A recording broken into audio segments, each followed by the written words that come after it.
بسم اللہ الرحمن الرحیم۔ عزیز طلباء، اسپرٹ آف اسلام چینل میں ایک بار پھر خوش آمدید۔ آج کی اس کلاس میں جماعت نحم کی اردو لازمی کتاب کے لیکچرز کے سلسلے میں آج ہم سبق نمبر 13 کچھ ورق تاریخ سے کے مصنف کا تعارف، سبق کا خلاصہ، سبق کا مرکزی خیال، سبق کے مشقی سوالات، نثر پاروں کی تشریح اور اقتباسات کی تشریح کو سمجھیں گے۔ اس سے پہلے کہ سبق کا آغاز کریں، اگر آپ نے اب تک ہمارا channel spirit of Islam subscribe نہیں کیا تو چینل کو سبسکرائب کر لیجئے اور بیل آئیکن کو بھی دبا لیجئے تاکہ آپ کو آنے والے اس طرح کے مزید لیکچرز بھی ملتے رہیں۔ سب سے پہلے چلتے ہیں مصنف کے تعارف کی طرف۔ سبق کچھ فرق تاریخ سے کہ مصنف حکیم محمد سعید 1920 عیسوی کو دہلی میں پیدا ہوئے اور 1998 عیسوی کو کراچی میں شہید ہوئے۔ آپ کے والد کا انتقال بچپن ہی میں ہو گیا تھا۔ 9 سال کی عمر میں حافظ قرآن ہوئے۔ آپ نے تقسیم ہند کے بعد کراچی آ کر دوا سازی کی ایک بڑا مکتب ہمدرد قائم کیا۔ آپ اردو، فارسی، عربی اور انگریزی کے بڑے اسکالر تھے۔ آپ نے پاکستان میں بچوں کا رسالہ نونہال شائع کیا اور 200 سے زیادہ کتابیں بھی لکھیں۔ آپ بلا معاوضہ صوبہ سندھ کے گورنر بھی رہے۔ آپ بہت سے اعزازات اور ستارہ امتیاز اور نشان امتیاز سے بھی نوازے گئے۔ چلتے ہیں سبق کے خلاصے کی طرف۔ کچھ فرق تاریخ سے حکیم سعید کے سفر نامہ لندن اور کیمبرج سے ماخوذ ہے۔ اس سبق میں مصنف بچوں کو برٹش میوزیم لائبریری کے بارے میں معلوم فراہم کرتے ہوئے لکھتے ہیں کہ برٹش میوزیم کی لائبریری دنیا میں سب سے بڑی لائبریری سمجھی جاتی ہے۔ یہاں زمانہ تاریخ سے پہلے کی یادگار چیزیں موجود ہیں جو دنیا کے کسی اور میوزیم میں نہیں ہیں۔ یہ لائبریری تحقیق کا کام کرنے والوں کے لیے اہم معلومات فراہم کرتی ہے۔ فرانس اور امریکہ میں بھی بڑی بڑی لائبریریاں موجود ہیں۔ ان میں بھی تاریخ کی نایاب اور نادر کتابوں کا ذخیرہ موجود ہے۔ یہ کتابیں اس بات کی گواہی دے رہی ہیں کہ سائنس اور سائنسی علوم کی ابتدا مسلمان سائنسدانوں نے کی ہیں۔ ان میں البیرونی اور ابن الہیثم قابل ذکر ہیں۔ البیرونی نے اپنی زندگی کے 50 سال علم حاصل کر کے اور کتابیں تصنیف کرنے میں گزاری۔ انہوں نے تقریباً 125 کتابیں لکھیں۔ ان میں جیومیٹری، ریاضی، جغرافیہ، زمین کے علم، فلکیات اور دواؤں کا علم شامل ہے۔ البیرونی کا اہم سائنسی کارنامہ طول بلد اور عرض بلد کا معلوم کرنا ہے۔ آج بھی یہ طریقہ موجود ہے۔ اس نے قدرتی چشموں کی بناوٹ کے بارے میں بتایا، دریا اور زمین کی گہرائی معلوم کرنے کا طریقہ دریافت کیا، معدنیات کے علم میں بھی اضافہ کیا۔ البیرونی نے ہندوستان کا بھی سفر کیا، یہاں کے حالات اور ثقافت پر ایک کتاب الہند بھی لکھی۔ ہندوستان کے علماء البیرونی کو علم کا دریا کہا کرتے تھے۔ ابن الہیثم بھی ایک مسلمان سائنسدان تھا۔ برسوں کی تحقیق کے بعد روشنی پر کتاب لکھی، پہلی بار روشنی کو بیان کیا اور روشنی کو ایک توانائی قرار دیا۔ اسے آج ساری دنیا تسلیم کرتی ہے۔ ان کے بتائے ہوئے اصولوں کے مطابق کیمرے کی ایجاد ہوئی، آنکھوں کی اندرونی بناوٹ کی وضاحت کی۔ اس کے علاوہ ریاضی اور فلکیات میں بھی بڑی مہارت حاصل کی۔ چلتے ہیں سبق کے مرکزی خیال کی طرف۔ یہ حقیقت ہے کہ مسلمانوں نے ہی سائنس کی ابتدا کی۔ دنیا کی بڑی بڑی لائبریریاں اس بات کی گواہی دے رہی ہیں کہ مسلمانوں نے سائنس کی بنیاد ڈالی۔ مسلمان سائنسدانوں میں البیرونی اور ابن الہیثم بھی شامل ہیں۔ ان کی کتابیں اور تحقیقات آج بھی یورپ کے تعلیمی اداروں میں پڑھائی جاتی ہیں۔ بدقسمتی یہ ہے کہ جو کام مسلمانوں نے شروع کیا وہ آج سائنس کے میدان میں کہیں بھی نظر نہیں آ رہے۔ مسلمان پیچھے رہ گئے، دوسرے آگے بڑھ گئے۔ عزیز طلبہ، چلتے ہیں مشقی سوالات کی طرف، جس میں سوال نمبر 1 درج ذیل سوالوں کے جواب دیجیے۔ اس میں پہلا سوال ہے، برٹش میوزیم میں کیا کیا چیزیں موجود ہیں؟ اس کا جواب ہے، برٹش میوزیم دنیا کی سب سے بڑی مشہور اور اہم لائبریری ہے۔ یہ آرٹ گیلری بھی ہے جہاں مجسمہ سازی، مصوری، ثقافتی اور ظروف سازی کے بہترین نمونے موجود ہیں جو دنیا بھر سے جمع کر کے یہاں رکھے گئے ہیں۔ ان میں قدیم یونان، مصر، فارس، چین، جاپان اور ہندوستان کے نوادرات شامل ہیں۔ یہاں تاریخ سے پہلے کے زمانے کی یادگار چیزوں کا بھی ایسا قیمتی ذخیرہ ہے جو دنیا کے کسی اور میوزیم میں نہیں ہے۔ اس کے بعد اس کا دوسرا سوال ہے، دنیا کی سب سے مشہور اور اہم لائبریری میں کیا کیا شاہکار موجود ہیں؟ اس کا جواب ہے، دنیا کی سب سے مشہور اور اہم لائبریری برٹش میوزیم میں ہے۔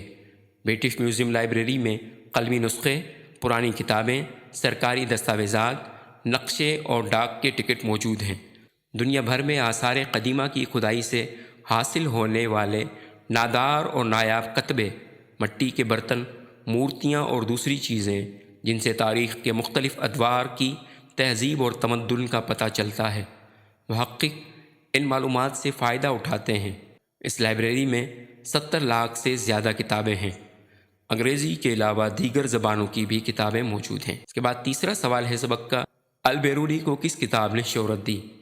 اس کا جواب ہے، البیرونی کو ان کی کتاب کتاب الہند نے شہرت عطا کی، جس میں انہوں نے ہندوستان کے رسم و رواج اور رہن سہن کے طریقوں کے بارے میں تحریر کیا ہے۔ ہندوستان کے عالم البیرونی سے اتنے متاثر ہوئے کہ انہوں نے البیرونی کو علم کا دریا کہنا شروع کیا۔ اس کے بعد اگلا سوال ہے، برٹش میوزیم کی لائبریری کو کتنے حصوں میں تقسیم کیا گیا ہے؟ ان میں کیا رکھا گیا ہے؟ اس کا جواب ہے، برٹش میوزیم کی لائبریری کے 3 حصے ہیں۔ پہلا حصہ مطبوعہ یعنی چھپی ہوئی کتابوں کا ہے، اس میں کتابیں، دستاویزات، نقشے اور ڈاک کے ٹکٹ ہیں۔ دوسرا حصہ مخطوطات یعنی قلمی نسخوں کا ہے، یہ 3 صدی قبل مسیح سے اب تک کے مخطوطات اور چھپی ہوئی کتابوں کا ہے۔ اخبارات کی الگ لائبریری ہے۔ برٹش میوزیم لائبریری کے مخطوطات کے حصے میں یونان کا آئین کے بارے میں ارسطو کی اپنی ہاتھ سے لکھی ہوئی ایک تحریر بھی موجود ہے۔ اس کے بعد سوال ہے، روشنی کتاب کس نے لکھی؟ اس میں کن باتوں کا تذکرہ کیا گیا ہے؟ اس کا جواب ہے، مشہور مسلم سائنسدان ابو علی الحسن المعروف ابن الہیثم نے برسوں کی تحقیق کے بعد روشنی پر ایک کتاب لکھی۔ اس میں ان باتوں کا تذکرہ کیا گیا ہے کہ روشنی کیا ہے۔ ابن الہیثم نے روشنی کو توانائی قرار دیا ہے جسے آج ساری دنیا تسلیم کرتی ہے۔ اس کتاب میں بتایا گیا ہے کہ انسانی آنکھ کیسے دیکھتی ہے اور اس کی اندرونی بناوٹ کیسی ہے۔ عزیز طلبہ، اس کا آخری سوال ہے، کیمرے کا بانی کون ہے؟ اس کا جواب ہے، کیمرے کا بانی ابن الہیثم ہے۔ ابن الہیثم نے یہ اصول دریافت کیا کہ جب روشنی کی شعاعیں کسی باریک سوراخ سے گزر کر کسی پودے پر پڑتی ہیں تو وہ اس پردے پر اس جسم کا الٹا عکس ڈالتی ہیں جس سے نکل کر وہ آ رہی ہیں۔ یہی کیمرے کا اصول ہے۔ اسی کی بنیاد پر کیمرے ایجاد ہوئے۔ اسی وجہ سے ابن الہیثم کو کیمرے کا بانی قرار دیا جاتا ہے۔ اس کے بعد چلتے ہیں سوال نمبر 2 کی طرف۔ درج ذیل جوابات میں سے درست جواب پر ٹک کا نشان لگائیے۔ یہ کثیر الانتخابی سوالات ہیں، اس میں درست جواب پر جس طرح سے آپ اسکرین پر دیکھ رہے ہیں نشان لگا دیا گیا ہے۔ پہلا جملہ ہے، عالمی کانفرنس ہوئی نمبر 1 پاکستان میں، نمبر 2 تہران میں، نمبر 3 لندن میں، نمبر 4 ایران میں۔ اس کا درست جواب ہے نمبر 3 لندن میں۔ دوسرا جملہ ہے، پیرس کی لائبریری کا نام ہے، نمبر 1 ببلیوتک نیشنل، نمبر 2 ببلیوتک پروونشل، نمبر 3 ببلیوتک ڈویژن، نمبر 4 ببلیوتک ریجنل۔ اس کا درست جواب ہے ببلیوتک نیشنل۔ اس کا تیسرا جملہ ہے، برطانیہ کی لائبریری میں کتابیں موجود ہیں، number 1 50 lakh, number 2 60 lakh, number 3 70 lakh, number 4 80 lakh. اس کا درست جواب ہے نمبر 3 70 لاکھ۔ اس کے بعد جملہ ہے، البیرونی نے علم حاصل کرنے اور کتابیں لکھنے میں گزار دیے، نمبر 1 10 سال، نمبر 2 20 سال، نمبر 3 40 سال، نمبر 4 50 سال۔ اس کا درست جواب ہے نمبر 4 50 سال۔ اس کے بعد جملہ ہے، ابن الہیثم کا نام تھا، نمبر 1 حکیم محمد سعید، نمبر 2 ابو علی الحسن، نمبر 3 محمد حسین نصر، نمبر 4 فخر الدین۔ اس کا درست جواب ہے نمبر 2 ابو علی الحسن۔ عزیز طلبہ، اس کے بعد چلتے ہیں سوال نمبر 3 کی طرف۔ درج ذیل کالم الف کو کالم ب سے ملائیے۔ کالم 1 میں کالم الف میں کچھ جملے دیے گئے ہیں اور کتاب کے اندر ان جملوں کو آپس میں ایک دوسرے سے ملا کر ترتیب سے پورے جملے کو مکمل کرنا ہے۔ جس طرح سے آپ کو اسکرین پر نظر آ رہا ہے، میں نے جملوں کو پہلے سے ترتیب دے دیا ہے۔ کالم الف کے سامنے جو مناسب جملہ تھا وہ میں نے کالم بے میں لکھ دیا ہے۔ جس طرح سے پہلا جملہ ہے برٹش میوزیم کی ڈائریکٹر مس ریت تھیں۔ دوسرا جملہ ہے البیرونی اسلامی دنیا کے عظیم سائنسدان تھے۔ تیسرا جملہ ہے حکیم محمد سعید نے برٹش میوزیم کا سفرنامہ لکھا ہے۔ چوتھا جملہ ہے ابن الہیثم ریاضی اور فلکیات کے ماہر تھے۔ اس کے بعد جملہ ہے حکومت برطانیہ نے برٹش میوزیم کو عالمی مرکز کی حیثیت دی ہے۔ اسی طرح چلتے ہیں سوال نمبر 4 کی طرف۔ سوال نمبر 4 ہے درج لفظوں میں سے مترادف کے جوڑے ملائیے۔ مترادف الفاظ وہ ہوتے ہیں جو ایک دوسرے سے ملتے ہیں، جن کے معنی ایک دوسرے سے ملتے جلتے ہوتے ہیں۔ جس طرح سے کالم کے ایک طرف الفاظ دیے گئے ہیں اور دوسرے کالم میں انہی الفاظ کے سامنے ان الفاظ کے مترادفات لکھ دیے گئے ہیں۔ پہلا لفظ ہے خواہش، جس کا مترادف لفظ ہے تمنا۔ دوسرا لفظ ہے عکس، جس کا مترادف لفظ ہے سایہ۔ تیسرا ہے قیمتی، جس کا مترادف لفظ ہے بیش بہا۔ چوتھا لفظ ہے نادر، جس کا مترادف لفظ ہے نایاب۔ اس کے بعد آخری لفظ ہے مشکل، جس کا مترادف لفظ ہے دشوار۔ عزیز طلبہ، اس کے بعد چلتے ہیں اقتباسات کی تشریح کی طرف۔ جس طرح سے پچھلے اسباق میں آپ کو بتایا گیا تھا کہ نثر کے حصے میں سے کسی بھی سبق کا کوئی پیراگراف آپ کے امتحانات میں دیا جاتا ہے، جس میں سب سے پہلے سبق کا حوالہ، اس کے بعد مصنف کا حوالہ لکھا جاتا ہے، پھر اقتباس کی تشریح اسی طرح سے کی جاتی ہے جس طرح سے آپ اشعار کی تشریح کیا کرتے ہیں۔ تو پہلا اقتباس ہے نونہالو تمہیں معلوم کیا ہے؟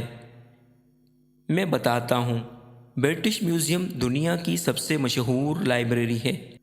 یہ آرٹ گیلری بھی ہے جہاں مجسمہ سازی، مصوری، نقاشی اور ظروف سازی کے بہترین نمونے موجود ہیں جو دنیا بھر سے جمع کر کے یہاں رکھے گئے ہیں۔ اس اقتباس کے سبق کا حوالہ کچھ اس طرح سے ہے۔ یہ اقتباس کتاب میں موجود سبق کچھ تاریخ کے ورق سے لیا گیا ہے۔ مصنف کے حوالے میں مصنف کا نام لکھیں گے۔ اس سبق کو حکیم محمد سعید نے تحریر کیا ہے۔ اسی طرح سے اس اقتباس کی تشریح کچھ اس طرح سے ہوگی۔ اس اقتباس میں حکیم محمد سعید لکھتے ہیں، پیارے بچوں، کیا تمہیں معلوم ہے کہ برٹش میوزیم کیا ہے؟ آئیے میں بتاتا ہوں۔ حکیم سعید صاحب نے دنیا بھر کی سیر کی اور مشہور سفر نامے لکھے۔ یہ بھی ایک سفر نامہ ہے جس میں بچوں کو معلومات منتقل کر رہے ہیں۔ برٹش میوزیم کا وہ عجائب گھر ہے جہاں پر دنیا کی سب سے مشہور اور اہم لائبریری موجود ہے۔ دنیا بھر میں یہی وہ جگہ ہے جہاں کتابوں کا بہت بڑا ذخیرہ موجود ہے۔ یہاں انگریزی زبان کی نادر نایاب کتابیں تو موجود ہیں، دوسری زبانوں کی کتابیں بھی وافر مقدار میں موجود ہیں۔ اس میوزیم میں ایک بہت بڑی آرٹ گیلری موجود ہے جہاں مصوروں کی بنائی ہوئی تصاویر نمائش کے لیے رکھی جاتی ہیں۔ یہاں مجسمہ سازی، نقاشی اور برتن سازی کے بہترین نمونے موجود ہیں۔ یہ چیزیں دنیا بھر سے اکٹھے کر کے یہاں رکھ دی گئی ہیں۔ چلتے ہیں اقتباس نمبر 2 کی طرف۔ اقتباس نمبر 2 میں مصنف کچھ اس طرح سے فرماتے ہیں، ابن الہیثم کا نام ابن علی الحسن تھا۔ برسوں کی تحقیق کے بعد روشنی پر ایک کتاب لکھی جس میں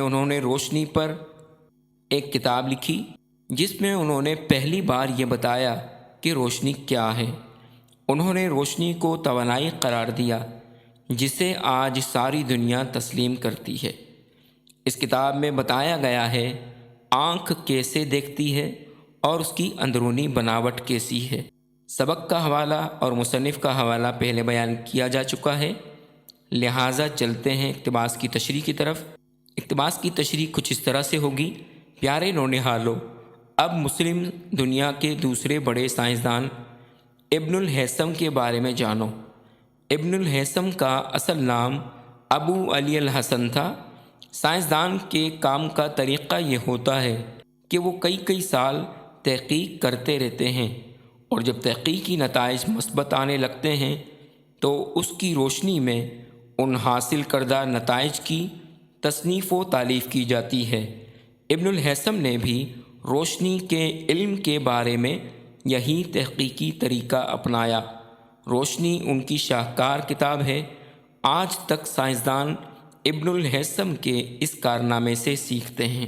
عزیز طلبہ، امید ہے کہ آپ کو آج کا لیکچر پسند آیا ہوگا۔ ملتے ہیں اگلے لیکچر میں۔ اس کے ساتھ ہی میں آپ سے گزارش کروں گا کہ اگر آپ کو آج کا لیکچر پسند آیا ہو دوسروں کو بھی شیئر کیجیے اور چینل کو سبسکرائب کیجیے